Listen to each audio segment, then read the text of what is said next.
Hi, and welcome to my channel. Or if you're a returning subscriber, hi again. It's so nice to see you back here for another video. My name is Teslark, and today I'm going to show you how you can use real crystals, some crushed glass, epoxy resin, and some different pigments to make a geode style epoxy trinket dish. As always, I'll have all the materials that I used for this project linked in the description below, so all of that information will be down there for you. And let's just hop into today's video. I pre-mixed 100 milliliters of clear resin just to save some time in this video, and to that I'm going to add some Baja Blue alcohol ink by Pinata Colors. So I'm just adding a few drops of that blue to my clear resin, and then using a popsicle stick I'm going to make sure that that's very thoroughly incorporated. I'm also going to add a little bit of white or Blanco Blanco alcohol ink by Pinata Colors to this as well, and I'm not going to mix it all the way because I want to have a little bit of a marbling effect. So just mixing that up a little bit, and then I'm going to go ahead and pour that into my mold. After I've completely filled the mold, I do like to use this popsicle stick to go around the outside edge because this mold is pretty deep, so I tend to get air bubbles around the rim. So just using the popsicle stick to go around and try to get rid of any bubbles that might be forming around that outside rim of my piece. After I've used my popsicle stick to try to get rid of any air bubbles, I'm going to go ahead and hit this piece with my heat gun, again to pop any bubbles that may be forming on the surface, and next I'll go ahead and cover it up and let it cure completely before moving on to the next step. So we're moving forward in time here to about 24 hours, and I'm going to go ahead and demold this piece before moving on. And I would also like to remind you that if you are liking this video so far, please don't forget to give it a like. It not only helps out my channel a whole lot, but it also lets me know that I'm making content that you guys want to see from me. And I did get some really pretty marbling, and my next step is going to be to attach some real crystals to this piece. So I'm just using a little bit of hot glue, and I'm going to add some clusters of these pointed top drilled crystals. So I'm making sure that the drilled part is facing towards the bottom because it's going to get covered up with some crushed glass. And I also like to put my crystals in clusters of 2 or 3. I'd also like to warn you not to put them too close to the side because you want to make sure that you've got enough room to work around them. I mixed up another 20 milliliters of clear resin, and I'm just using some of that to place down around the base of my crystals. And I'm placing the resin down where I want to add some crushed glass to add to the geode effect. So I've just added some crushed glass right around the base of my crystals where I had poured that clear resin. And then I'm going to separate out a little bit of that resin to make some different colors.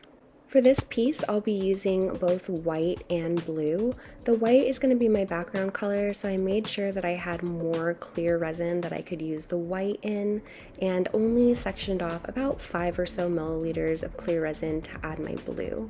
And I did this because you really don't need a lot of color, especially after you use the heat gun and it starts moving around a bit. I just need a couple lines of this really pretty blue going through my piece. After I have my pigments thoroughly mixed into my resin, I'm going to go ahead and set them off to the side just for a minute and then hit them with my heat gun to make sure that I'm popping any bubbles before moving on to the next step. My next step is to begin to layer my colors into this piece. So starting with the white resin and just going right along the edge of the crushed glass, and then following that up with a very thin line of my blue.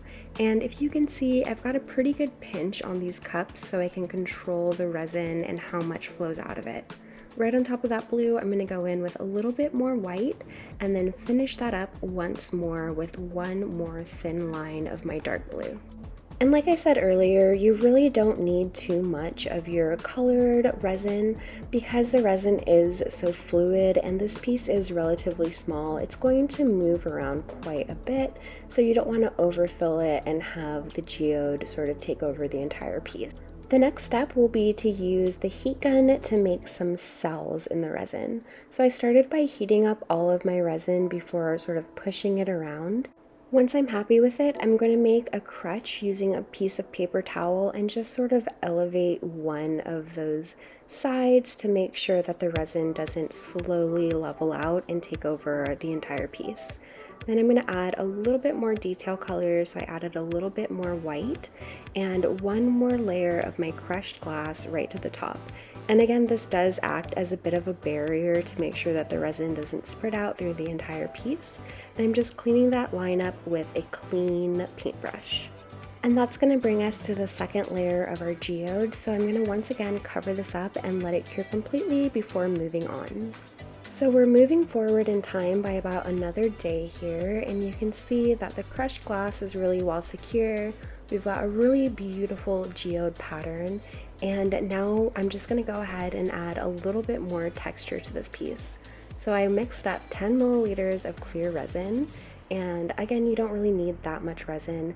We're just going to be essentially getting our crushed glass wet enough so it sticks together and also sticks to the piece. And I paused this footage because I would like to point out that I'm using a little bit of crushed glass from a previous project. I went ahead and saved it and broke it up a little bit more, and then I just popped it into a sandwich bag. Normally I would put my crushed glass into another silicone measuring cup and add my resin that way, but I'm being a bit lazy here. So to my bag of crushed glass, I'm adding a little bit of my clear resin and then just massaging that through.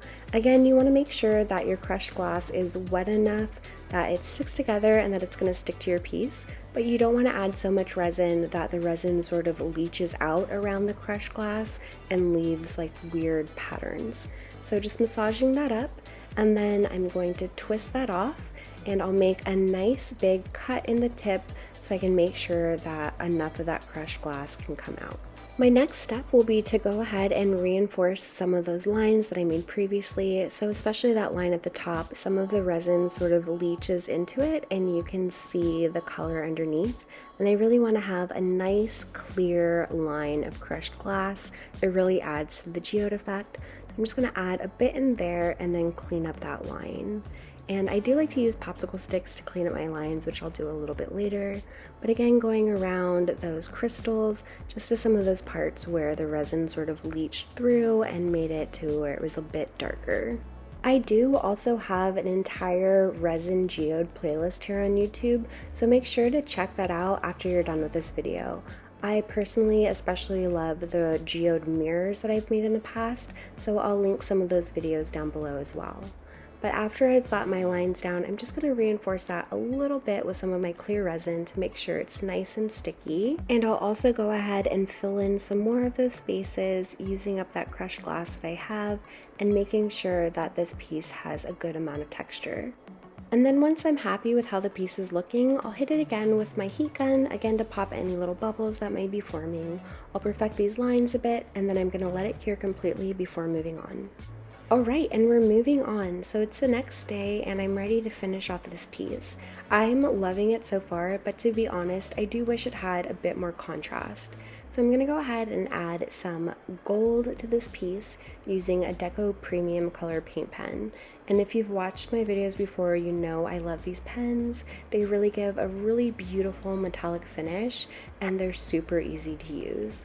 So I'm starting out by just going around the outside rim of my piece as I do want it to have a gold border. So taking my time and just painting that outside edge, making sure that my pen doesn't slip and I'm not getting the inside of this trinket tray. I'd also love to know from you guys if you'd like to see more geodes from me, and if so, what color combinations you'd like to see.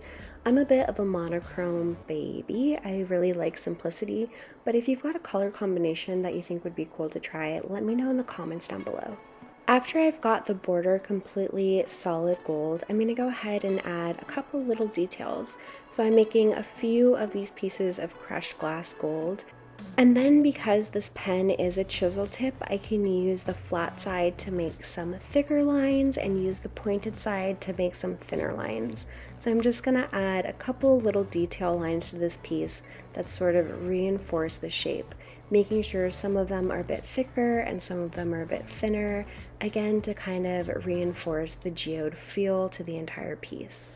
And when you're making your detail lines, you really want to pay attention to the corners of the piece and make sure that they're lining up really well. So I've mixed up another 20 milliliters of clear resin, and I'm going to go ahead and hit that with my heat gun to pop any bubbles that may be forming, and I'm going to use this resin to top coat my piece. So first, I'm going to elevate the piece off of my working surface because I want to make sure that if any drips come off the sides, it's not going to be really difficult to clean them up or to get them off of my working surface. Next, I'm going to go ahead and pour a little bit of that clear liquid over my entire piece. And it doesn't have to be enough to flood the entire piece because I will be using my fingers to spread out that resin, and I will be also using my heat gun, which makes the resin a lot warmer and less viscous, more liquidy, so it's easier to move around the entire piece. I just want to have enough that I get a nice top coat. And I'm top coating this piece to, one, make sure that all of the crushed glass and the crystals really stay in place, and also to make sure that the paint pen won't chip over time.